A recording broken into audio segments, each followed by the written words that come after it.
Welcome to Cinema Bites. Goodbye, everyone!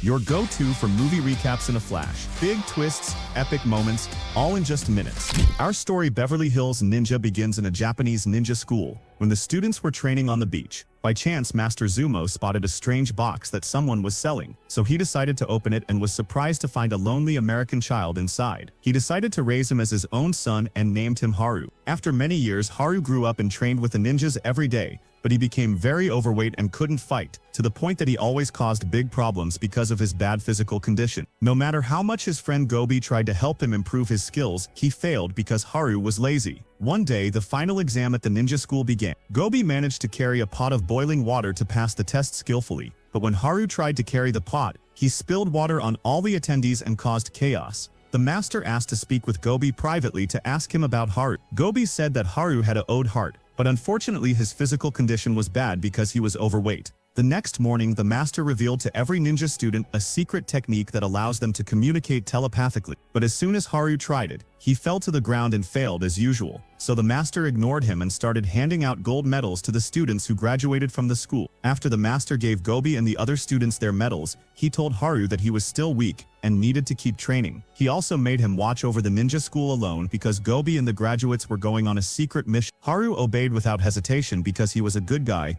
As soon as everyone left for the mission, Haru stood in front of the mirror and started trying out the deadly ninja weapons, but he broke all the mirrors because he didn't know how to fight. Suddenly, a beautiful girl appeared and surprised Haru. Her name was Sally, and she said she needed the ninjas' help in a secret mission. Since Haru liked her, he lied and said he was a professional ninja fighter. He even wrecked the place to convince her of his strength. Sally believed him and revealed that she suspected her fiancé Martin was a dangerous criminal and asked Haru to spy on him to learn his secrets. Haru agreed to the mission without hesitation because he wanted to prove he was a real ninja fighter. The next morning, silly Haru set out to secretly watch Martin, Sally's fiancé, following him in a small boat. Here we learn that Martin is a dangerous criminal involved in counterfeiting money. While talking to his accomplice, he discovered one of them was a traitor and killed him in cold blood. By chance, the criminal's body ended up in Haru's boat. The master scolded him for going on the mission without his knowledge, but forgave him in the end. Haru said he had to travel to America to save Sally because her fiancé Martin was a dangerous criminal. The master wished him luck on his journey. Indeed,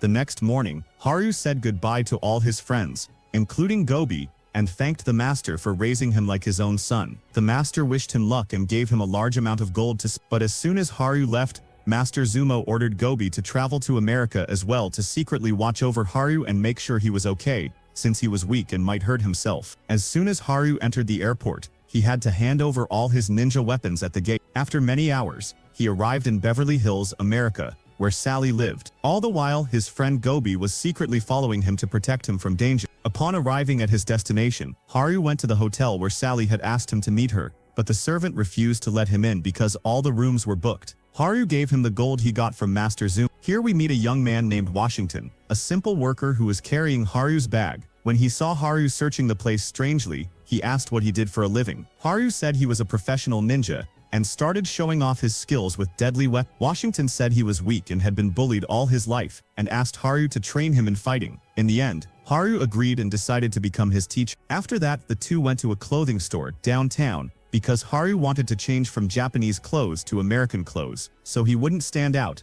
After that, he started looking for Sally in the streets but failed to find her. We learned that his friend Gobi was watching him all the time. As soon as he spotted Sally from afar, he flattened her car tire to stop her right in front of Haru. But before Haru could talk to her, Sally felt terrified because she spotted her fiancé Martin and decided to meet him. Haru gave her a picture of the man her fiancé killed and told her he was a dangerous counterfeiter. When Haru returned to the hotel, he used the secret ninja technique to contact his master and tell him what happened. Master Zumo said he trusted Haru and wished him luck. The next morning, Haru snuck into Martin's house, but was surprised by a vicious guard dog. He caught a bird to give to the dog, but the dog was smart and kept chasing him. Luckily, Gobi caught the dog at the last moment without anyone noticing. As for Haru, he saw Sally entering Martin's house, but as soon as he searched her car, he found papers proving that her name was Allison, not Sally, so he got angry because she lied to him. Then he used his hook to go up to her room to ask her why she lied, and by chance, the hook caught Gobi's. Of course, Gobi was shocked and struggled to bear Haru's heavy weight because he didn't want him to know he was secretly protecting him, until Haru finally reached Allison's room. He asked her why she gave him a false name. Allison said Martin killed her older sister, so she decided to get close to him and become his fiancé to uncover his secrets and turn him in to the police for revenge. When Martin arrived home, Haru escaped in seconds after promising Allison he would help her avenge her sister no matter what. That night, Martin and his assistant went to dinner at a Chinese restaurant. Haru disguised himself as a chef to spy on Martin and his assistant. He noticed them talking about an American man named Walter who would help them use the counterfeit money printing machine, and learned their plan. But the big problem was that Martin's enemies were watching him and attacked the Chinese restaurant to kill him. Martin and his assistant hid, while Haru used 2 giant salmon as weapons to defend himself. Luckily, Allison arrived at the last moment and the two escaped together in the car. The next morning, Haru took advantage of the fact that Martin didn't know what he looked like and convinced him he was Walter, who would help him print the counterfeit money. Martin was fooled and blindfolded Haru to take him to his secret hideout. On the way, silly Haru lost focus and his fake mustache fell off. But luckily Gobi was watching and threw the mustache back onto his face with amazing skill. When Haru saw the counterfeit money printing machine, Martin ordered him to fix it and his assistant kept an eye on him. Haru tried to take some counterfeit bills to give to the police, but before he could leave the hideout, the fake bills fell from him and his disguise was discovered. He tried to escape as fast as he could to save his life from Martin and his men. Although Gobi intervened to stall the criminals, he failed and Haru was captured. Martin put him in his truck and set off to meet another gang of counterfeiters in the city. As soon as he left the truck, Allison came to untie Haru. And here we discover that Martin betrayed the gang she works with to take the molds used to make counterfeit money. When he returned to his truck, he was surprised that Haru had escaped. Not only that, but he also saw Allison by chance while she was calling the police, so he took her hostage and decided to blindfold himself to use his sense of hearing to reach Martin's hideout for the second time. But unfortunately, Haru gave Washington the wrong directions, so Gobi took advantage of the situation,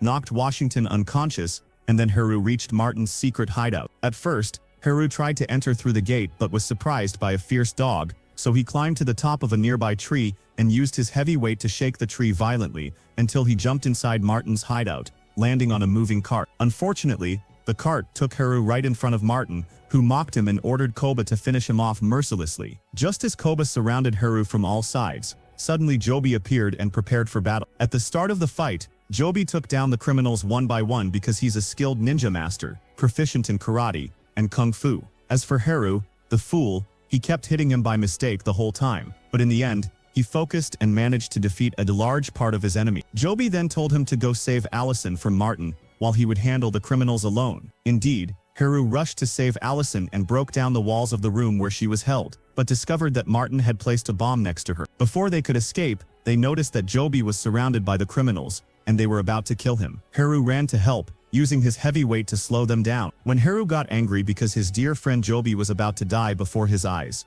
something very strange happened. His strength increased dramatically, and his physical fitness improved greatly as he revealed his inner power. After that, he and Gobi grabbed the criminals and crushed them mercilessly, defeating them easily. But suddenly, Martin appeared with his machine gun, so Haru drew his sword and moved his hands at lightning speed to deflect all the bullets skillfully, until Martin's weapon was out of ammo. Just before Haru could finish off Martin, he went back to Allison because the bomb was about to explode. Martin took advantage of the opportunity and tried to escape, but clever Haru fired a huge grappling hook that destroyed the walls of the room where Allison was, and it attached to Martin's car. As soon as Martin drove off, the bomb stuck to his car and exploded. Meanwhile, Haru was overjoyed because he saved Allison with his friend Gobi and proved to everyone that a professional ninja fighter is not just a fat guy. And that was the movie summary. Subscribe to get all the latest updates.